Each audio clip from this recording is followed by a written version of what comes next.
My lesson this evening, obviously, is about stewardship. Years ago, I was tasked with preparing a lesson on stewardship. I found it about a month ago, and it was horrible. So I decided to do another one. But as we're going through this lesson, these are the two parables we want to keep in mind, what we're going to be gleaning the most from about our spiritual stewardship. A lot of lessons that I've heard on stewardship have to do with how we deal with our money, stewardship of time, stewardship of our bodies. Everything that we have, our time, our body, our money, all of our blessings come from God, so we are stewards over all of them. But I think what Jesus was most concerned with in his parables was our spiritual stewardship, and I don't hear a whole lot about that. So that's what we're going to be focused on. So we'll start with Luke chapter 16, starting with verse 1 from the New King James. He also said to his disciples, "There was a certain rich man who had a steward, and an accusation was brought to him that this man was wasting his goods. So he called him and said to him, 'What is this I hear about you? Give an account of your stewardship, for you can no longer be a steward.' Then the steward said within himself, 'What shall I do? For my master is taking the stewardship away from me. I cannot dig. I am ashamed to beg. I have resolved what to do, that when I am put out of the stewardship, they may receive me into their houses.' So he called every one of his master's debtors to him and said to the first, 'How much do you owe my master?' And he said, 100 measures of oil. So he said to him, 'Take your bill and sit down and quickly write 50. Then he said to another, 'How much do you owe?' So he said, 100 measures of wheat. And he said to him, 'Take your bill and write 80. So the master commended the unjust steward because he had dealt shrewdly. For the sons of this world are more shrewd in their generation than the sons of light. I say to you, make friends for yourselves by unrighteous mammon, that when you fail, they may receive you into an everlasting home. He who is faithful in what is least is faithful also in much, and he who..." Let's start over with verse 10. "He who is faithful in what is least is faithful also in much, and he who is unjust in what is least is unjust also in much. Therefore, if you have not been faithful in the unrighteous mammon, who will commit to your trust the true riches? And if you have not been faithful in what is another man's, who will give you what is your own? No servant can serve two masters, for he will either hate the one and love the other, or else he will be loyal to the one and despise the other. You cannot serve God and mammon." Then Matthew chapter 25, starting with verse 14.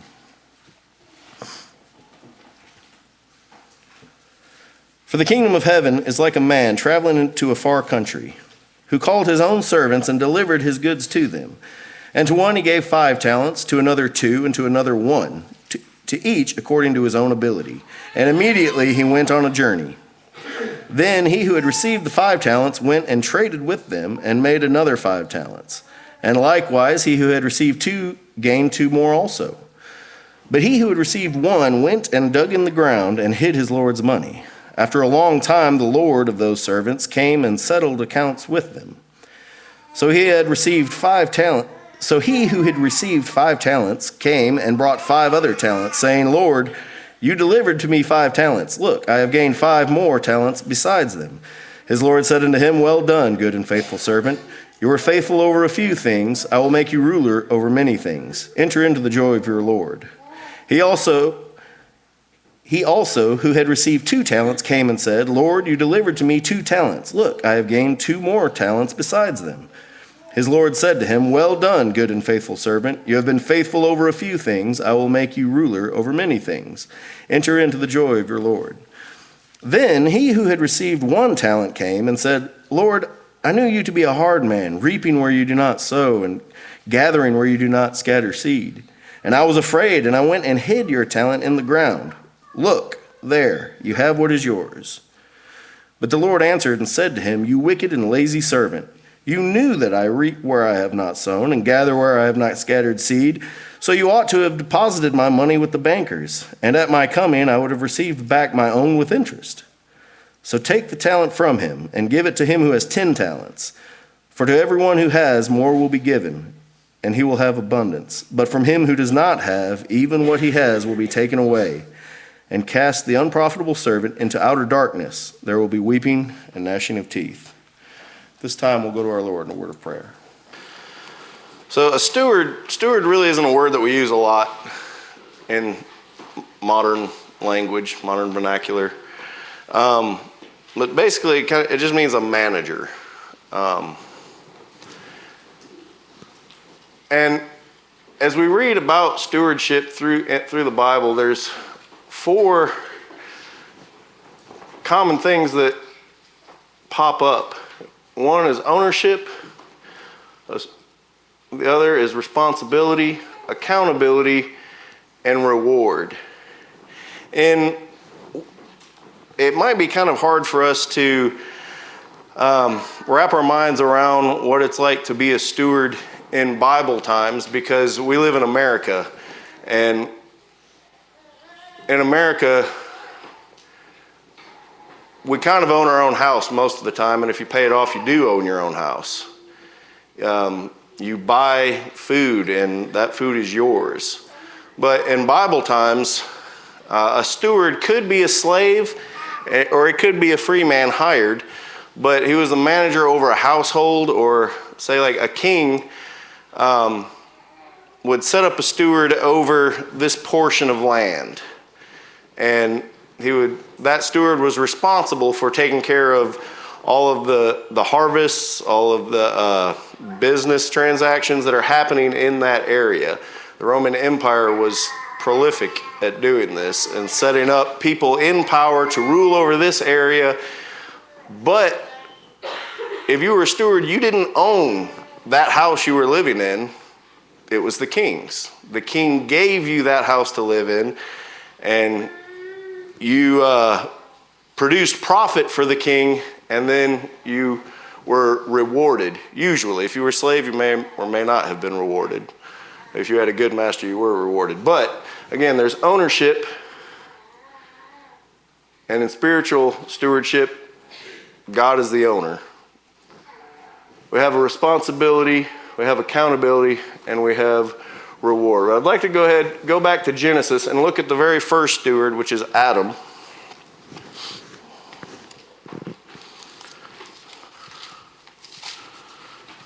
And actually, I get the sense that humans in general, if we back up and take a look at the big picture, I feel like humans were supposed to be stewards of the earth.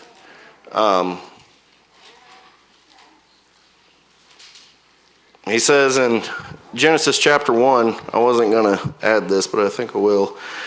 In Genesis chapter 1, in verse 26, he says, Let us make man in our image according to our likeness. Let them have dominion over the fish of the sea, over the birds of the air, and over the cattle, over all the earth, and over every creeping thing that creeps on the earth. So God created man in his own image, and in the image of God he created him, male and female he created them. Then God blessed them, and God said to them, Be fruitful and multiply, fill the earth and subdue it, have dominion over the fish and over the sea, over the birds of the air, and over every living thing that moves on the earth. I had kind of decided not to add that in because there is a difference in dominion and stewardship. Adam does become a steward just on the next page, but with dominion, you have the power to rule over. You have the authority to rule over. But whenever I was reading this, and some people will take this, and probably environmentalists, and I'm not making any political statement here, but they'll run with this and say that we have the duty commanded by God to preserve the natural resources, take care of the earth, and because we are God's stewards here on this earth. Now, I'm not sure I agree 100% with all of that, but something that did pop into my head, and just something to consider, was Deuteronomy 20 and verse 19 was a verse that just stuck out to me when we were doing our Old Testament studies. If you read it in the ESV, it says when you're, I'm going to paraphrase a little bit because I didn't bring up my ESV, but it says when you're coming to besiege a city, and he's talking to the children of Israel, when you're coming to besiege a city, don't cut down the trees around the city, the ones that bear fruit. In the ESV it says, is the tree human that it should be besieged by you? He says if it produces fruit, you can eat of the tree, but you can't cut it down. Only cut down the trees that don't produce food. It just kind of made me think, God told us in the beginning of Genesis that every herb of the field and every tree that produces fruit was given to us for food. That was God's gift to man for food, and he told him not to cut it down. I don't know what that means. It was just something I thought of, and I thought I'd share it with you. But Adam does become a steward of the Garden of Eden, in Genesis chapter 2 and verse 15, where it says, then the Lord God took the man and put him in the Garden of Eden to tend and to keep it. To tend and to keep it. Now, who owned the garden? God owned the garden. If Adam owned the garden, then he couldn't have been cast out of it. God owned the garden. Adam had a responsibility to tend and to keep it. He was held accountable. And had he not broken God's commandments, there would have been great reward for continuing to live in the garden. But he was held accountable. He did not follow the commandments, and there was also punishment. So Adam was the first steward. And I think the best example of a faithful steward in the scriptures is Joseph. Joseph is one of my favorite characters. My youngest daughter is named after Joseph, with a feminine version of the name. And we find in Genesis 39, verses 1 through 6,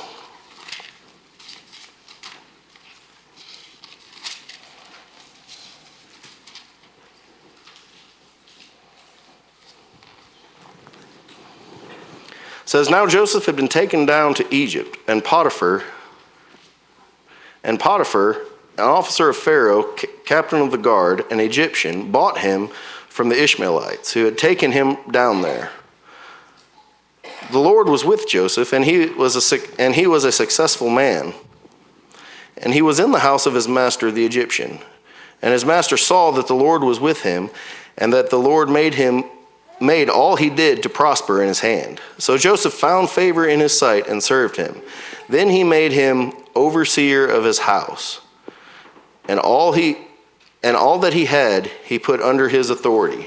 And that right there is where we're going to draw our definition from. In Strong's, the word that we see stewardship in the New Testament, in Luke and in Matthew, for those taking notes or who are interested, it's Strong's 3621, and it's a Greek word that's made up of two root Greek words, which means a house and to arrange or to manage the house. That could be the financial aspects of the house, or it could be the fields. But I like to get biblical definitions, and this is where I drew it from. Then he made him the overseer of his house. And that's what a steward is, an overseer of the house.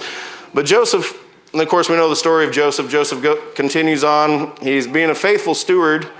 Potiphar's house prospers from Joseph's work, but then Potiphar's wife tries to seduce Jacob, and then lies to Potiphar. Potiphar has him thrown in prison. And then in Genesis 39, 20 and 23,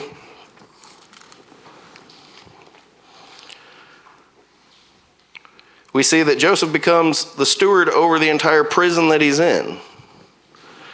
So reading at verse 20, it says, then Joseph's master took him and put him into the prison, a place where the king's prisoners were confined. And he was there in prison. Love the redundancy of the Old English. He was put in prison where they were confined, and there he was in prison.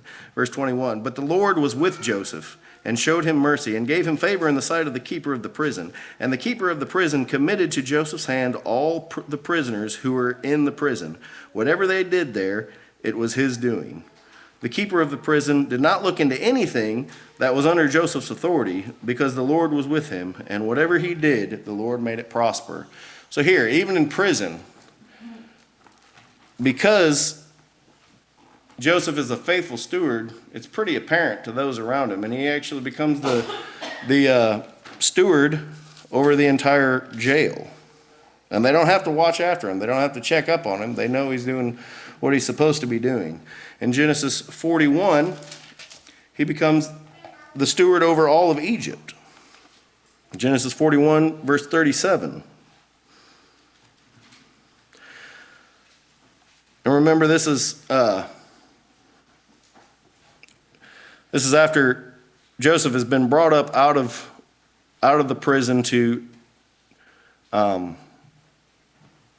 explain a dream of Pharaoh's to him. And the dream consisted of, well, the interpretation of the dream was the fact that there was going to be 7 years of famine, and then there was going to be 7 years of plenty. And then remember that, and Joseph advises the Pharaoh to save all of the grain for those 7 years, and then when the 7 years of famine come, he'll have enough food to get through those 7 years of famine. And then the Pharaoh liked this advice. It says in verse 37, so the advice was good in the eyes of Pharaoh and in the eyes of all his servants. And Pharaoh said to his servants, can we find such a one as this, a man in whom is the Spirit of God? Then Pharaoh said to Joseph, inasmuch as God has shown you all this, there is no one as discerning and wise as you. You shall be over my house, and all my people shall be ruled according to your word. Only in regard to the throne will I be greater than you. And Pharaoh said to Joseph, see, I have set you over all the land of Egypt.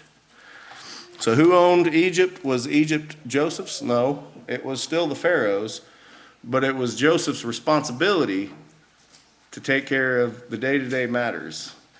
And he does a really incredible job at this. He goes about putting on the preparations for these 7 years of plenty. He builds these store barns, and for 7 years they reap everything from the land of Egypt.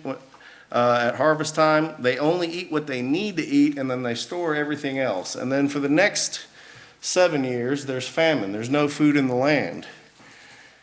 And he begins to sell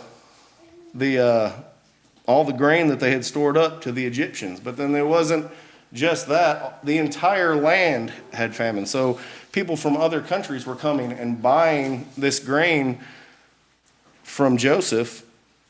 And where did that money go? Money didn't go to Joseph. It went to Pharaoh. It was Pharaoh's money. Joseph was being a faithful steward. And what were those characteristics that Pharaoh just pointed out that Joseph had? He was wise and discerning in verse 39. And those are two characteristics of a faithful steward that we need to hold on to. But a faithful steward also produces profit. Genesis 41, 53 through 57, that's what I just paraphrased. And then in Genesis 44 and 1, we find out that Joseph has become so successful. He is rewarded, by the way. He is a slave, but he is rewarded. And this is evident because he becomes so successful that he has his own steward over his house. And we find that in Genesis 44 and 1, whenever his brothers had come to him to buy food. He had didn't expose himself to them at first, and then later revealed that he was his brother. Before he revealed that he was his brother, he told the steward of the house, his house, it says in Genesis 44 and 1, to put his cup in one of their bags. But we find out there that Joseph himself, who was a steward, is now rewarded to the point where he's rich enough to have his own steward in his house. So the rewards were for being a faithful steward in this story were great. And then we're going to move on to the story of the parable of the unjust steward in Luke 16. And this was kind of a difficult parable. I don't think it translates real well into English, some of the intent, so it takes a little bit of digging to understand what he means. But, so here we have a steward who has dealt with his master's goods poorly. It says he's wasted them. I don't think that he was just dumb and didn't do a good job of business, because later we see that he's really good at dealing with business when it benefits him. But it says he's wasted his goods. Maybe he's been consuming too much of them, or hiding some away. We don't know what it was. It doesn't matter how he wasted the good, but he's wasted his goods. When he comes to it, it says he's had an accusation brought against him that he was wasting these goods. And the master doesn't even give an opportunity for him to explain himself. He says, make an account of your stewardship, for you're no longer fit to be a steward. And he's saying when he's bringing an account, he's basically, bring me the books, close everything up, finish everything up, because you're done. So the steward,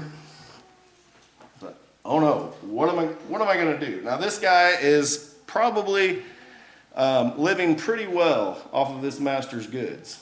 The 100 measures of oil, I don't know why they translated it into the word measures. The original word is, for the Greek there, is bathos. In the Old Testament, that's where we get baths. And that's about 9 gallons of oil. So he's got 100 of these. This is 900 gallons of oil. That's a whole lot of olive oil. And the wheat is a measure of wheat. It's the Old Testament measurement is a core. And for 100 measures of wheat, that's about the yield of 100 acres of wheat. So this is large sums that he's collecting. Anyway, he says, what am I going to do? I'm about to lose my job. And even though he was very successful in those days, that day and time, it didn't matter, because he didn't have anything coming in anymore. He wasn't able to store up that stuff for himself, because he was living off of the blessings of his master. So he says, what am I going to do? So he hatches a plan. And he says, I'm going to do my master's debtors a favor, and then when I'm kicked out of his house, maybe they'll let me into their houses. So he calls them, the first one, and he says, I owe 100 measures of oil. And he says, all right, well, back then you had a written piece of paper, and the person who was borrowing the monies, or borrowing whatever it was, his handwriting, says, I owe so-and-so 100 measures of oil. And then the steward signs it with his handwriting. That's a binding document. He says, get rid of that one and just write a new one. It says you owe 50. That's half. This is, I forget how much money it was. It's an incredible amount of money. He does the same thing with the guy who owes wheat. Wheat, he says, I owe 100 measures of wheat. Well, okay, crumple up that one, throw it away, write it again, and say you only owe 80. And then he signs that one. That 80 measures was probably about equivalent, or that 20 measures of wheat that he had written off was probably about equivalent to 2 or 3 years worth of the standard man's wages. So he's taking off a significant amount. He's doing these guys a really big favor. And so then when he gets kicked out of the house, they'll take him into their houses. Now, one, he could use that as blackmail later, but also he's doing them a favor. And this is where it gets kind of, the wording gets kind of sticky. It threw me for a loop at first. Let's go ahead and look.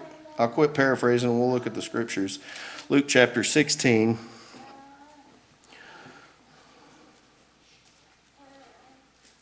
It kind of reminds me of whenever he's taking those bills. You ever heard of a story of somebody when they're buying a car and they bought a car from somebody, and then you go down to get your bill of sale and they write on there that they sold it for $1, so you don't have to pay the taxes on it? That's kind of what's going on here. You know, it's dishonest. In the ESV, this is called the parable of the dishonest steward. But then it says that the master commended him. Why does this guy just completely, he finds out about this. The master commends him for what he did. He just completely ripped him off for an incredible amount of money, and he commends him. Why does he commend him? It says in verse 8, because he acted shrewdly, which means wisely or prudent. Did he deal wisely for the master? No. He acted wisely to ensure his own future. And you ever hear that kind of language in the business world? You know, somebody does kind of a shady deal, rips somebody off. You might see it in a movie or something, and the businessman who was ripped off was like, well, I can't really blame him. I would have done the same thing. That's kind of the idea behind the language here, is that the master commended him because he acted shrewdly in his own interest. He was about to be kicked out. He hatched a very thought-out plan to ensure his own future. And then at the second part of verse 8, this is the point that Jesus is making with the parable. It says, in verse 8, so the master commended the unjust steward because he had dealt shrewdly. Here's the point. For the sons of this world are more shrewd in their generation than the sons of light. What Jesus is trying, this whole story, there was no, he wasn't holding this unjust steward up as a virtuous man or his teaching about his moral character. He was just making a point of how people in the world do business to be able to ensure their future. And he's saying that the sons of the world are more shrewd with their money than the sons of light are with their spiritual future. And that's a concern. We need to be sure that we are being just as shrewd with our spiritual future as people in the world are, or the most successful businessmen in the world are with their money. You hear about generational wealth. You know, a football player signs a contract and gets millions of dollars, and they call it generational wealth because it's going to affect his family for a couple generations still. And people think about that. But are we instilling generational wealth spiritually in our families?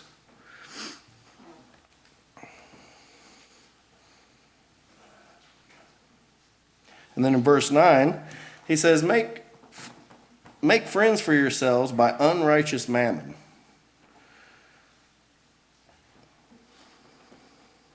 Make friends for yourself. Let me find it here.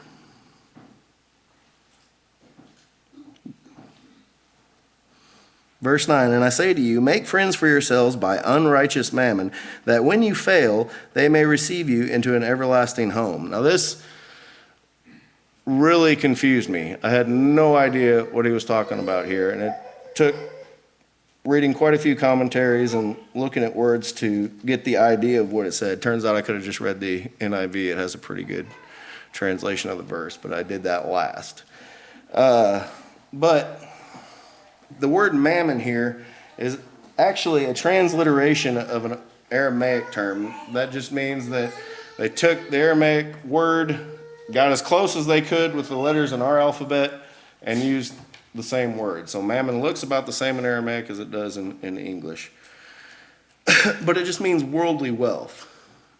He's not saying here to go out and make unrighteous money by deceiving people, and then use that money to make friends for yourself. That's not what he's saying. That's not what the unrighteous mammon is. Unrighteous mammon simply means worldly wealth.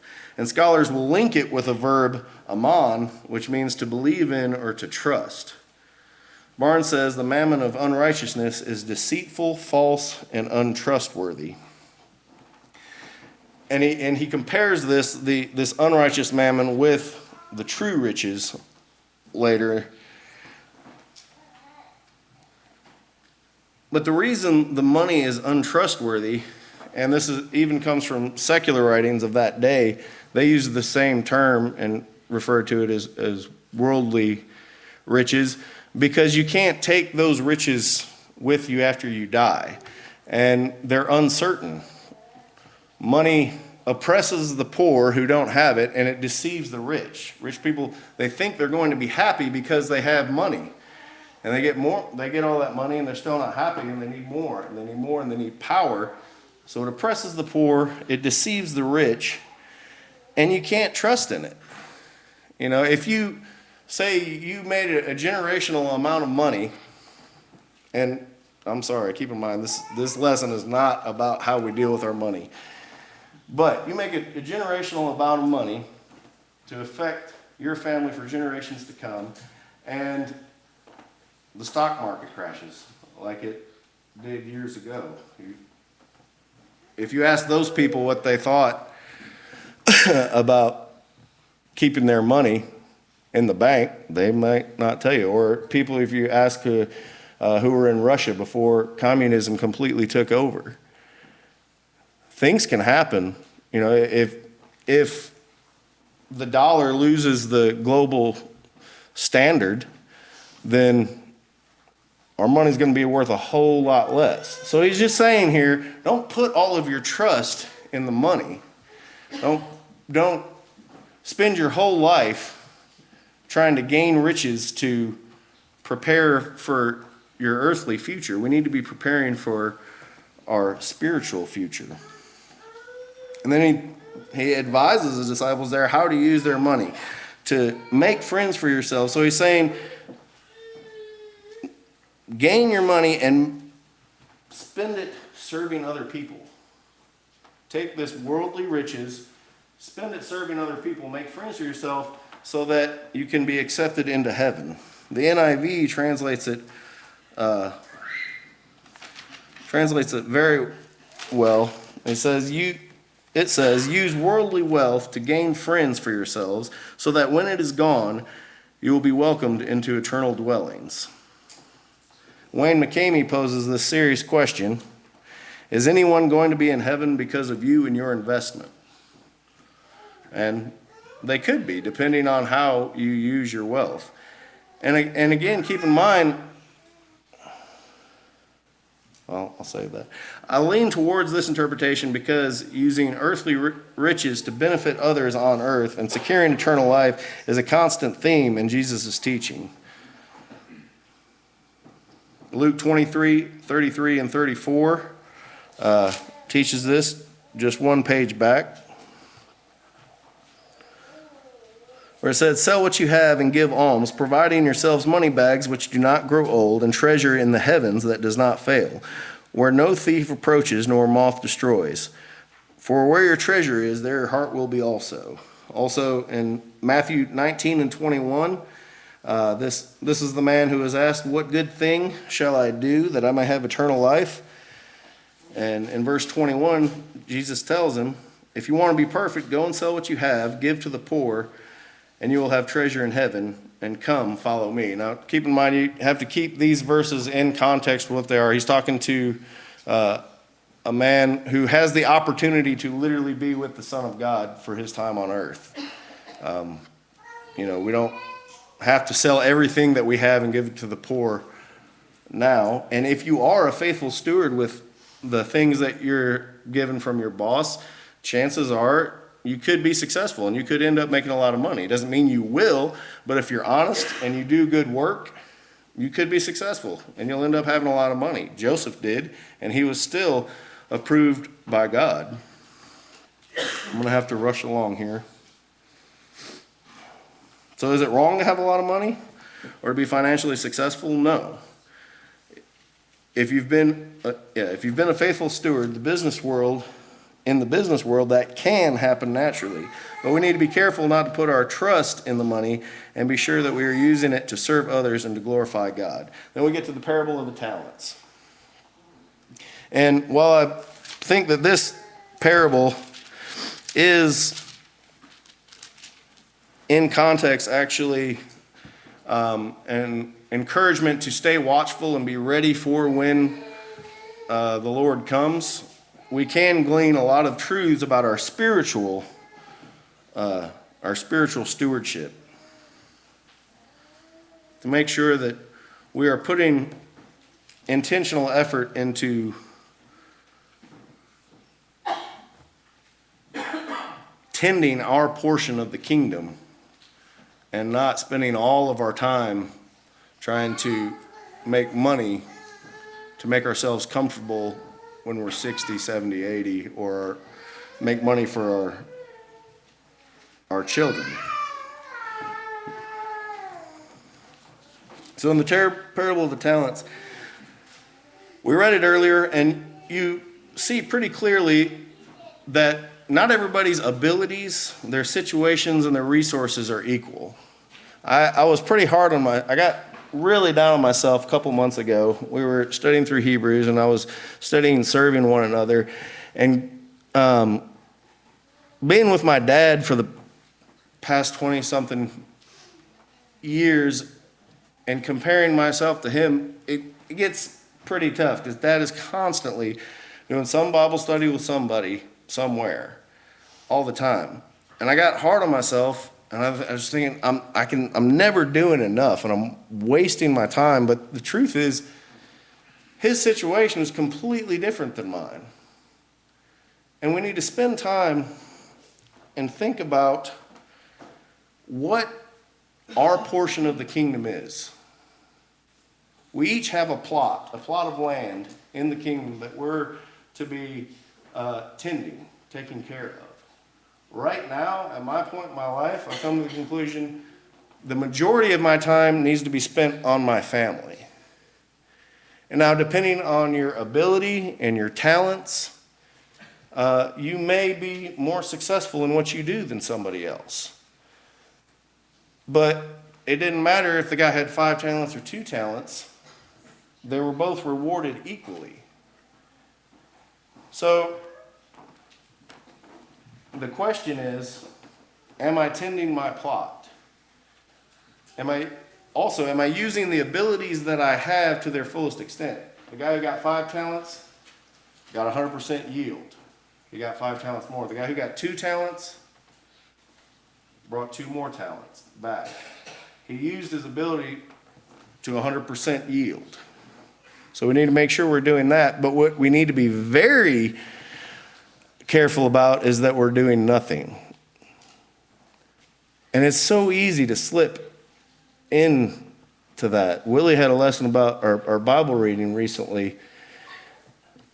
And the same principles apply to this.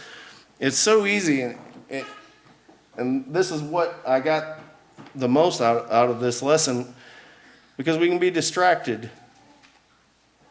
And if you think about Trevor's lesson on atomic habits, that can work positively or negatively.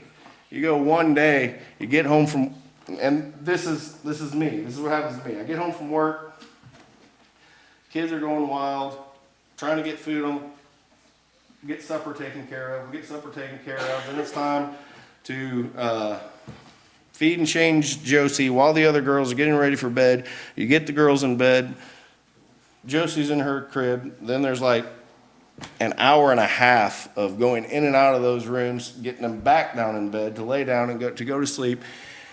And you get to lay down in bed and you literally haven't done, and I stress this word, intentional effort. I haven't made any intentional effort to speak the truths of God, to teach in my situation, teach my children something that day about the mysteries of God. And your situation is different. One man had 5 talents, one man had 2 talents. They're both rewarded the same. Maybe you're either younger, you don't have that, maybe you're blessed with time. You can have time, you can have more money or less money than somebody else, you can have more ability, more or less than somebody else. And we need to take Ed's advice from his lesson. Sometime, I'd like to say that we could go home tonight and be still and think about what is our portion of the kingdom. What do I need to be tending to? but that's probably unrealistic. So sometime between now and the new year, take a little bit of time and think hard about what is your portion of the kingdom. What is it that we need to be tending to? And then how to do that.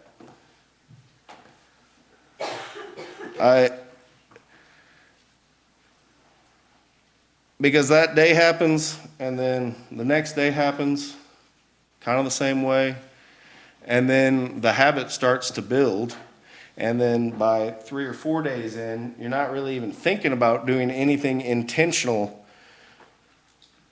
and then it becomes a habit. And it's so easy to slip into. And some of you are thinking, what in the world? I cannot believe that you would let that happen, because you are more disciplined than I am. I haven't developed that in my life yet. But for some of us, that's a real concern, is to get to the point where you're really not making any intentional effort in a day. And that's scary, because the only one who was punished from this group of guys was the guy who did nothing. We have the mysteries, we have the knowledge of the mystery of God.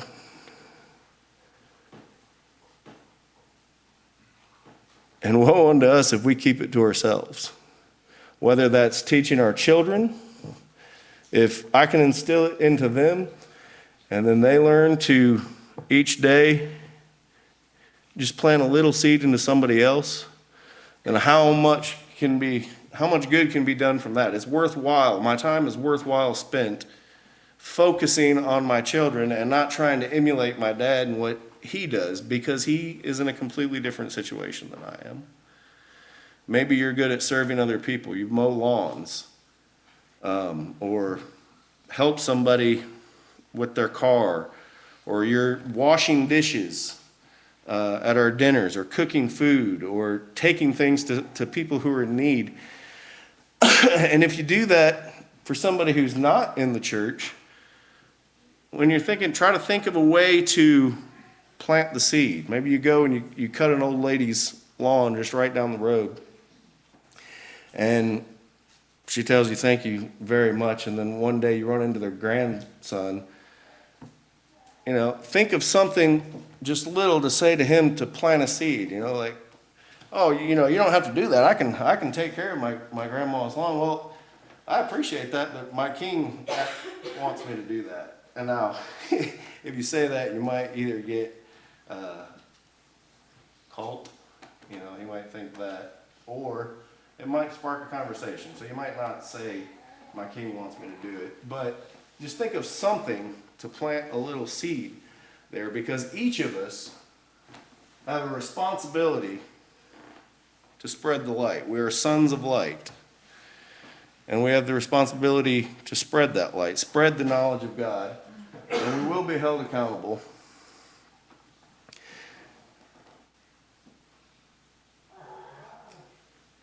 Oh, I just had a thought and it escaped me. Oh well.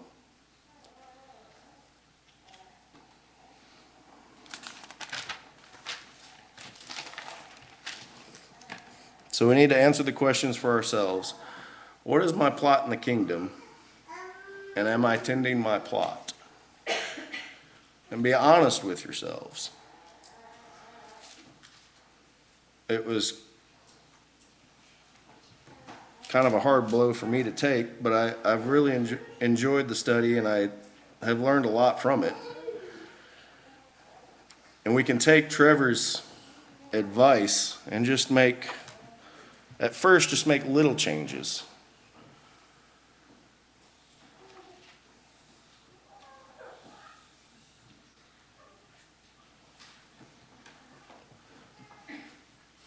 Because when you make little changes, according to the parable,